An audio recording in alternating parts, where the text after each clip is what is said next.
ලෝබී ගම්මුලා දෑනියා සහ දුප්පත් ගොවියා.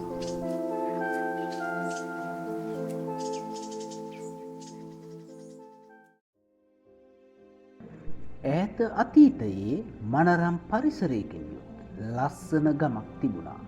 එහි බලය සහ ආත්මාර්ථකාමී ආශාවන්ගෙන් පිරුණු ලෝබී ගම්මුලා දෑනියෙක් පාලනය ගෙන ගියාය.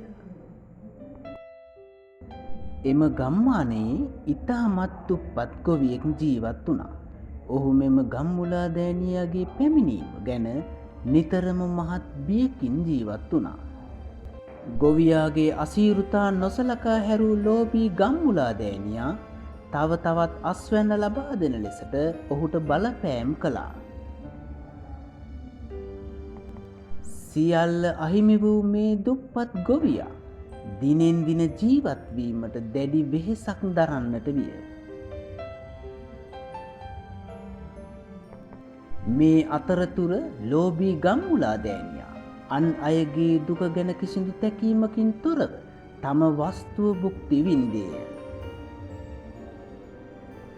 එක් උදෑසනක මෙම ලස්සන ගමට වැඩම කළ ප්‍රඥාවන්ත හිමි නමකට ගම්වැසියන් විඳින දැඩි දුක් ගැහැට තේරුම් ගියේය.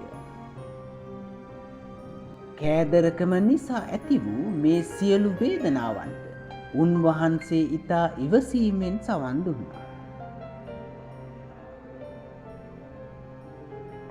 මේ ප්‍රඥාවන්ත හිමි නම ගම්මුලා දෑනියා හමු වී සත්‍ය පහදා දෙමින් ඔහුට අවවාද කළා.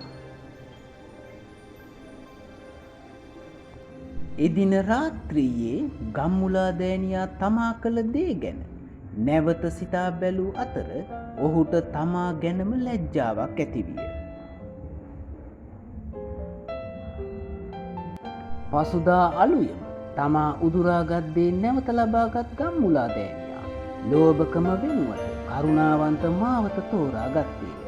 කෑදරකම විනාශයට මඟ පාදන අතර කරුණාවන්තකම ජීවිතයට සැබෑ සතුට සහ ගෞරවය රැගෙන එයි.